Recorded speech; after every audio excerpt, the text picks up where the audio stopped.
Olá, pessoal. É uma alegria estar aqui. Muito obrigada a todos. Eu sou Ivani Marchese. Estou no canal Ivani Marchese, que é um canal de educação.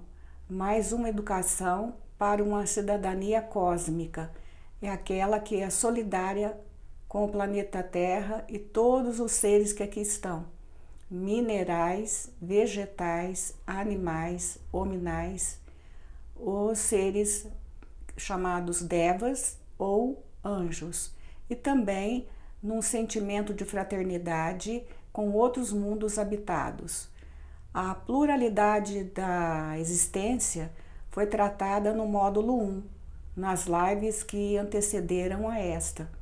Nós estamos no módulo 2, onde nós estamos tratando do outro fundamento para uma educação esotérica, para uma educação cósmica, e que é o princípio da reencarnação, que entre os judeus é chamado de ressurreição. Nas lives que antecederam, nós vimos que a palavra ressurreição e reencarnação significa quase o mesmo. O que tem de essência nos dois conceitos é a volta ao corpo. Muito que bem. Nós tratamos também na live última algumas reencarnações, como por exemplo a de Elias, que voltou reencarnado como João Batista. Nós demos o motivo dessa reencarnação, que foi um tanto agitada, mas muito profícua em termos de ressarcimento de karma, tanto para Elias como para João Batista, e também de progresso para o espírito Elias, que renasceu, reencarnou João Batista. Nós falamos da necessidade de entender esse conceito, que é um fundamento para uma educação cósmica. Por quê? Porque no curto espaço em que nós habitamos o planeta Terra, nós não temos condições temporais de adquirir todas as experiências necessárias para integrar a luz crística. Então temos que voltar várias vezes, e temos que voltar também, às vezes, repetindo alguma lição, porque nem todos avançam em linha reta. Há recuos, há estacionamentos, e isso vai retardando a nossa marcha evolutiva. Daí a necessidade de reencarnação. A necessidade também de crer nesse fundamento, que não é uma crença mística, é uma certeza. É que somente esse princípio explica a justiça divina. Deus não premia nem castiga. Nós, com o nosso livre-arbítrio, é que resvalamos para uma situação ou para outra. Então, feito essa retomada, que eu faço sempre, porque tem gente sempre nova entrando no canal. Então, é preciso saber qual é a natureza desse canal, qual o objetivo. E um dos objetivos também é fornecer a vocês o maior número possível de fontes fidedignas para tratar o assunto. E quem sabe, né? Quando chegar 2057, que é uma data importante para a transição planetária da Terra, já essa escola para uma cidadania cósmica ou para a fraternidade geral já não esteja em funcionamento. E esses conceitos têm que passar, quer na área da filosofia, quer integrar na área da ética mesmo. Não tem jeito. Mas também num aspecto pluridisciplinar, porque supõe um outro paradigma de existência, de cultura, de sociedade e de homem. Então há que se tratar dentro da economia, que ela não vai poder mais ser capitalista nem comunista, vai ser tratado dentro da sociologia, da antropologia, da física, da química e qualquer outras ciências que se dedique ao bem comum. Muito que bem, hoje a gente vai encerrar então o fundamento reencarnacionista. E nós vamos falar também de uma reencarnação muito conturbada, até muito polêmica, que foi a de Judas Iscariotes, que renasceu após milênios no corpo de Joana d'Arc. Então vamos falar de Judas Iscariotes. Para falar de Judas Iscariotes, nós temos que reportar ao apostolado de Jesus Cristo e dos outros 12. Os apóstolos foram escolhidos por Jesus, menos Judas Iscariotes. Como que ele apareceu na vida de Jesus e Jesus na vida dele? Através de uma prédica. Ele se encantou com a figura material de Jesus, com o seu tom de voz, com o seu carisma. Se encantou também com a harmonia que vinha do conjunto de Jesus. Mesmo porque não havia como não encantar. O mestre era toda harmonia.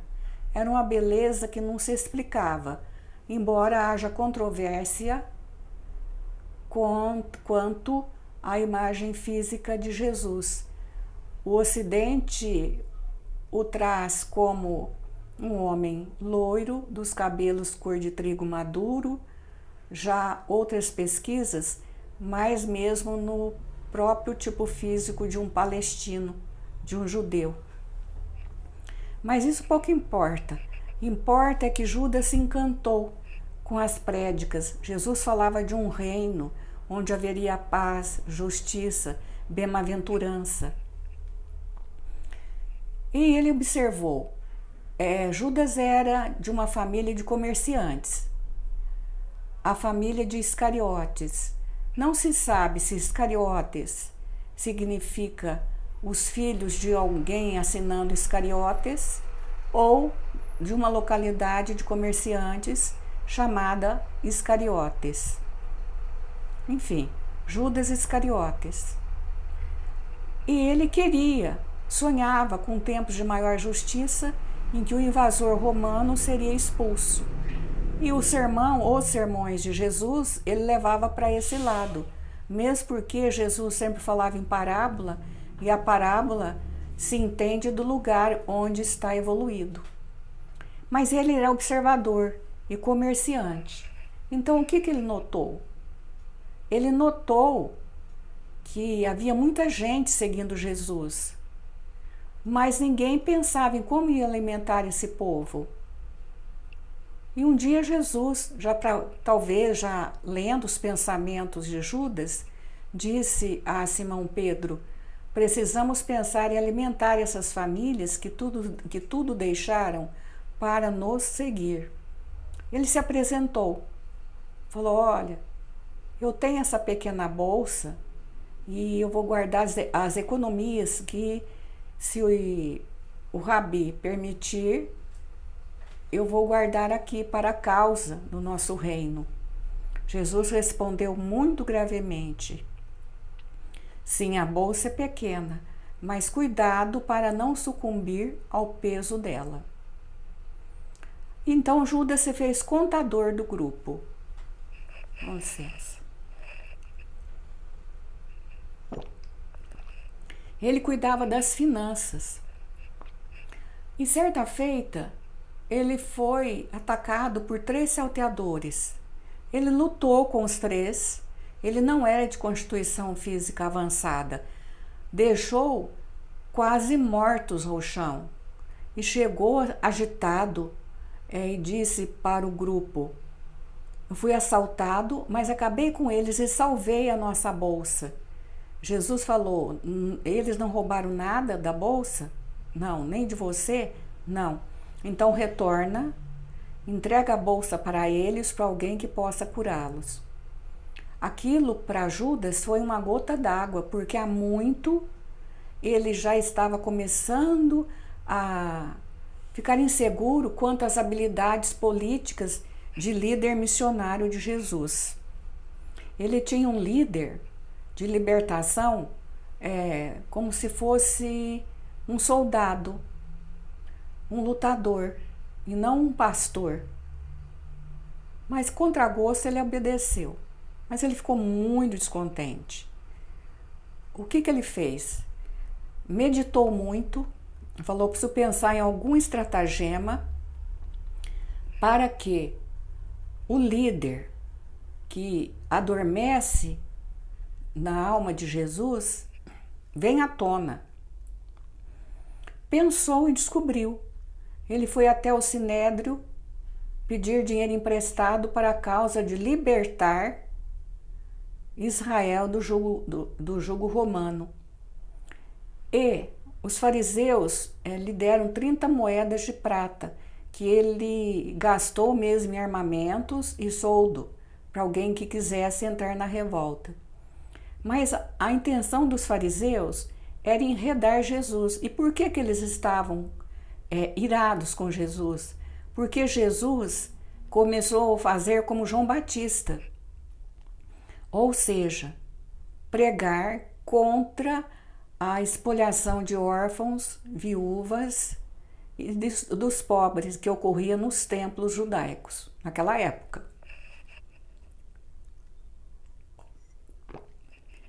Mas eles tinham medo de não serem bem-sucedidos. Então, quando eles viram assim a ingenuidade de Judas querer libertar Israel do jugo romano, que era um jugo extensivo ao mundo todo, foi a chance. E também eles disseram, creio que mentiram também, você nos entrega Jesus porque nós vamos prendê-lo, obrigar que os seus anjos, as falanges divinas, venham até aqui, os liberte e expulse o invasor. O Judas falou, então é isso que eu penso também. E se ele não fizer isso, eu mesmo o farei. Tá bom, 70 anos depois, alguém fez essa revolta e acabou sendo crucificado, assim como mais 6.000 pessoas. Então não era fácil vencer o Império Romano, era impossível. Israel, perto do Império Romano, não era nem uma gota do oceano. Suas armas eram punhais, facas.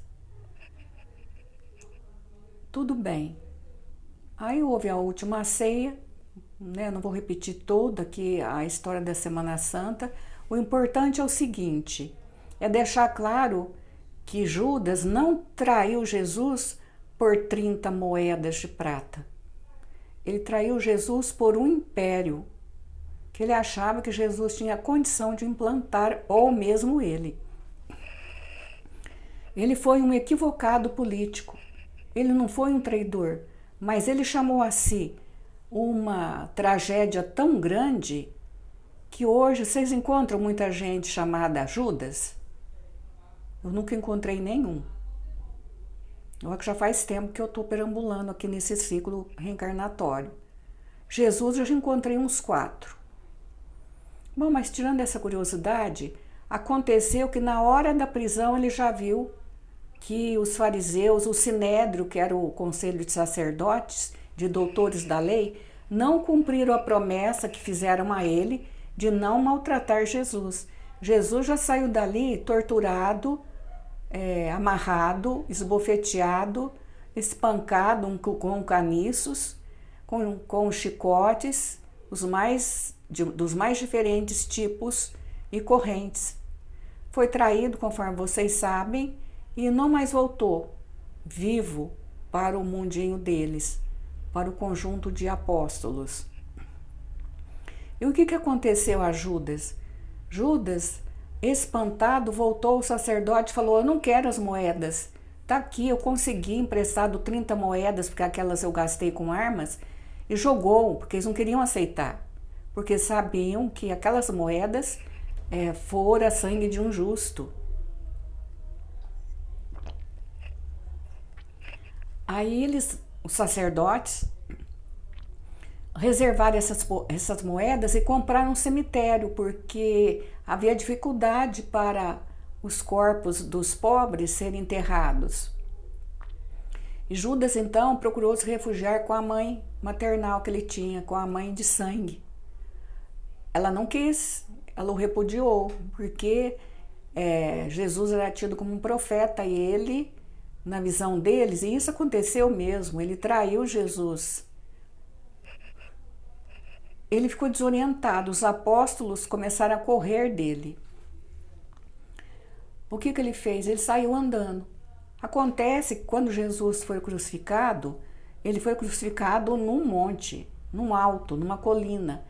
E Jesus perambulou e todo lugar que ele chegava em Jerusalém, que ele olhava, ele via as 3 cruzes de Jesus e os 2 ladrões.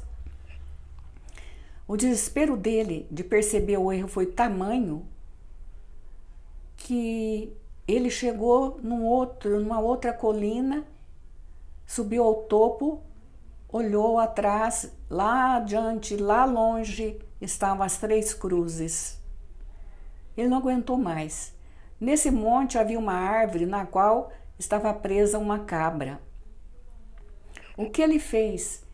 Ele soltou a cabra, espantou a cabra para o sopé da colina, amarrou-se e pulou para o abismo. Mas ele o fez com tamanha inabilidade que ele ficou enforcado além da garganta pela cintura e teve as vísceras todas expostas. Ninguém quis resgatar o corpo de Judas. O Sinédrio teve que gastar soma para alguém ir lá e retirar esse corpo. Jesus, depois de desencarnado, ficou horas tentando chamá-lo à razão e ele não conseguia voltar a si.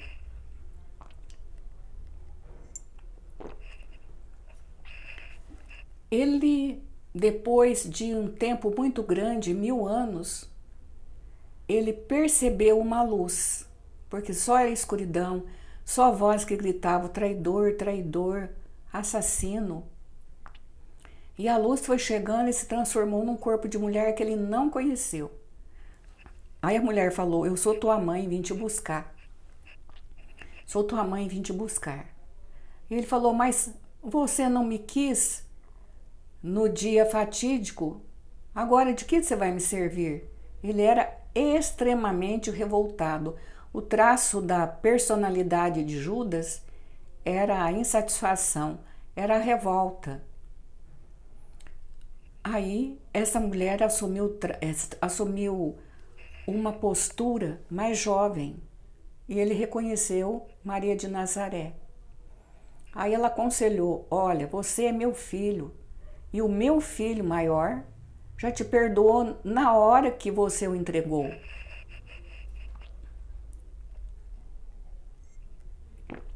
Ele soube do seu engano e da sua ilusão no primeiro dia que você procurou o grupo. Então venha comigo. Aí ele saiu daquelas trevas, suponho que deve ter sido um umbral grosso, ou coisa pior ainda, ou uma outra prisão que existe aí no éter, e seguiu Maria, e entrou em convalescença, e 1000 anos se passaram. Ele reencarna como mulher, na França, como Joana d'Arc. Então, como diz Amélia Rodrigues, a ampulheta dos tempos correram céleres.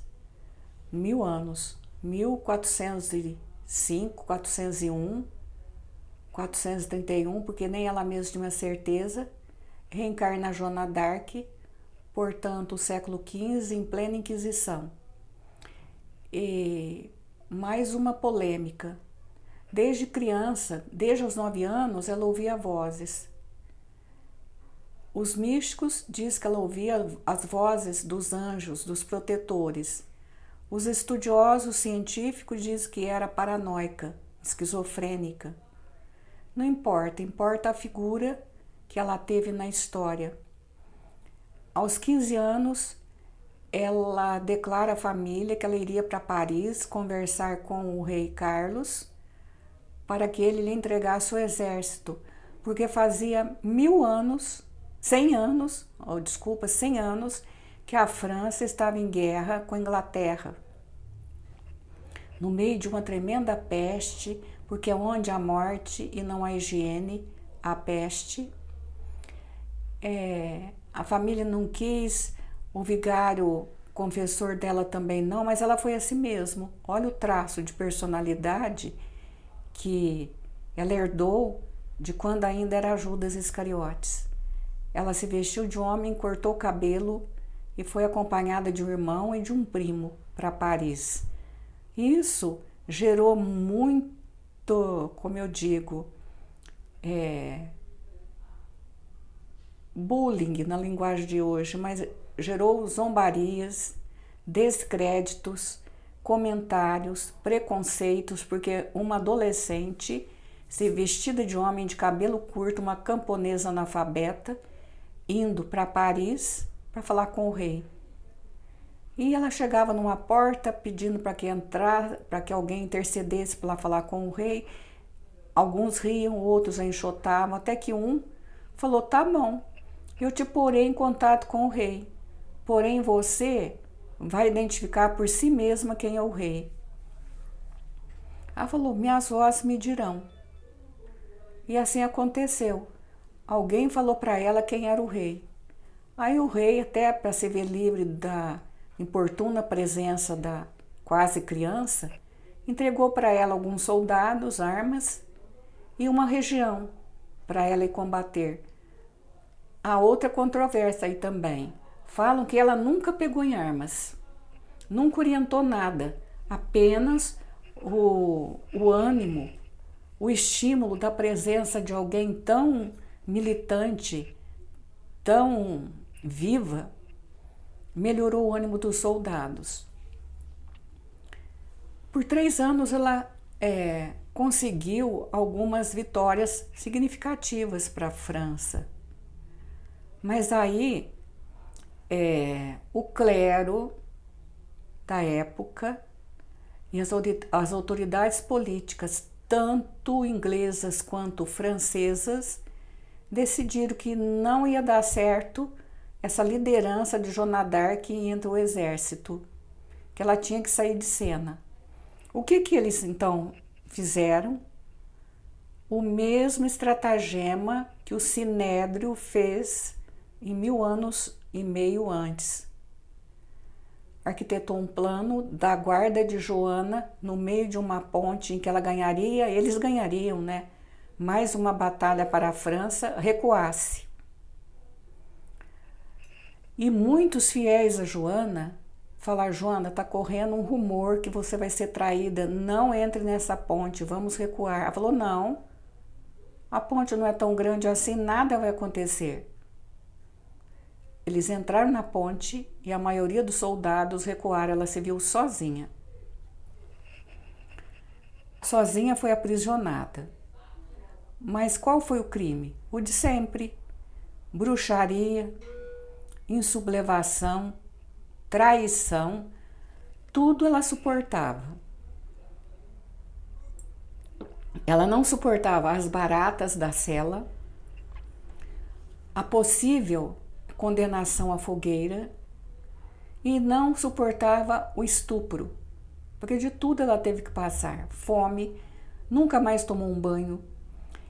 Só não aconteceu o estupro consumado porque eles não conseguiram. Eles ficavam impotentes, os algozes de Joana. Enfim, saiu a sentença: a morte na fogueira.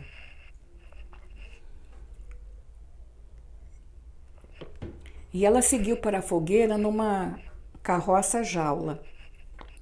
E contam que pelo caminho, é o mesmo caminho que tantas vezes ela fez e ela era ovacionada, aplaudida, como Jesus no Domingo de Ramos. O povo tudo esqueceu, tudo esqueceu. Ela era vaiada, xingada e as pessoas gritavam a morte pela fogueira. E a fogueira aconteceu. Só que quando ela começou a gritar numa voz, não era a voz de quem estava queimado, era a voz de quem estava esganado. E por quê? Porque naquele momento ela retomava a reencarnação de Judas. Ela começou a gritar Jesus. E o povo não entendia direito que tipo de voz era aquela e por que Jesus. Porque ele veio tirar o corpo de Joana, o espírito de Joana do corpo, antes que ela sufocasse. Ela não sentiu nem as chamas e foi para os braços de Jesus. Jesus queria levá-la para planos superiores, mas ela não quis, ela quis ficar na França, em missão. E lá está, até hoje em missão. É padroeira da França. Pessoal, vocês podem estar pensando assim, a Ivani só fala de reencarnação como expiação.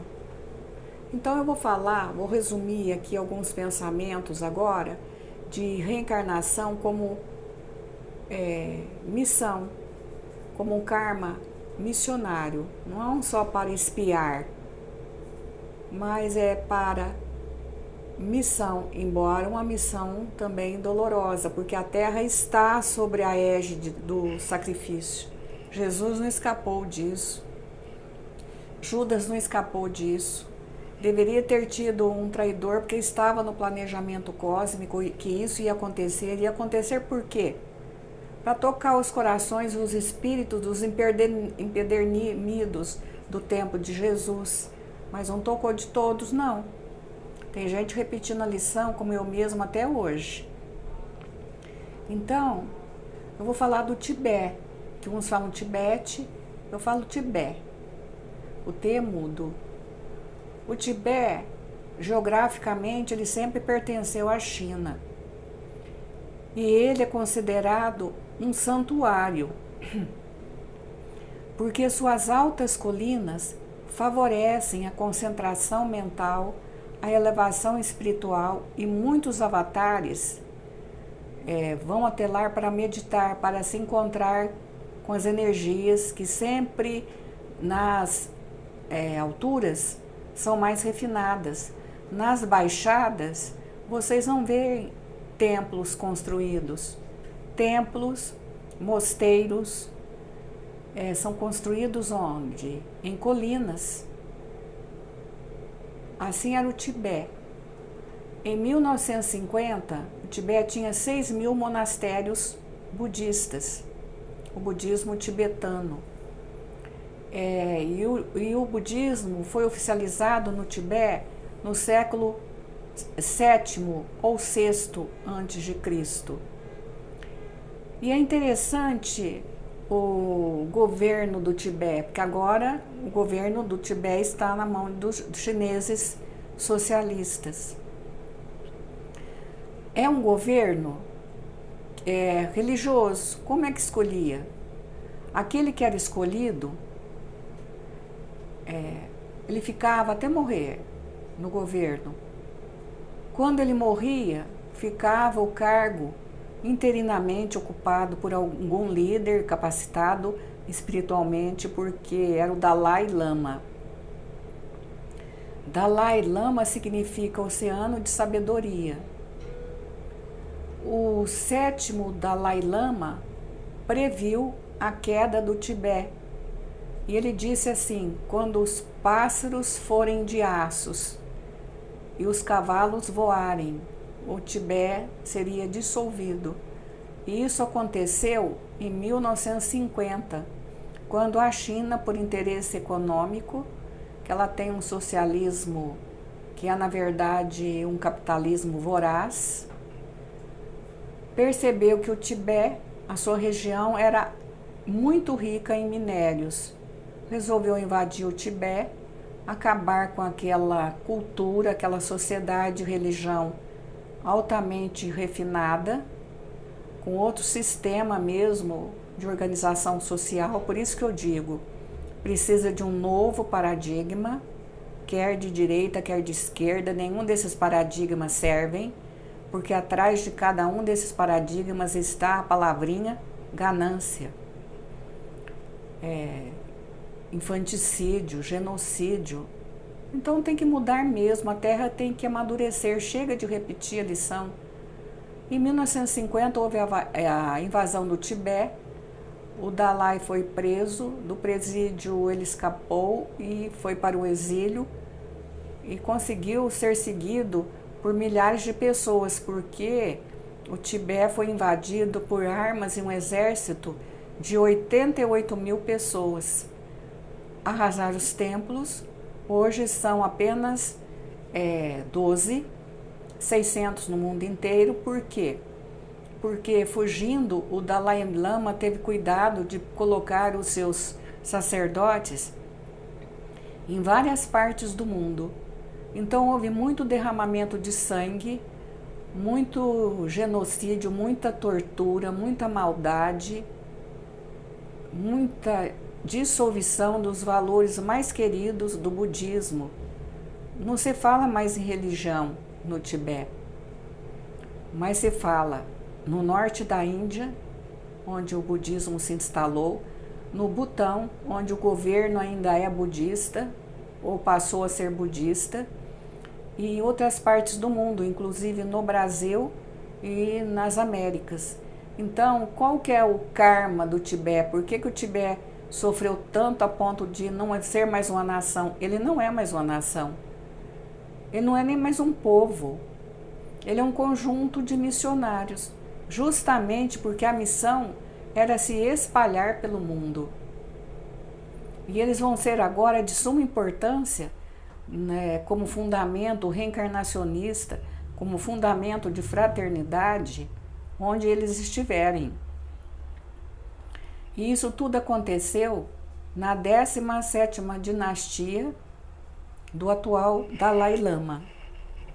Então, esse caso foi para exemplificar reencarnação e karmas que aparentemente é expiação, mas que não foi nem prova, foi missão, escolhida, aceita e planejada.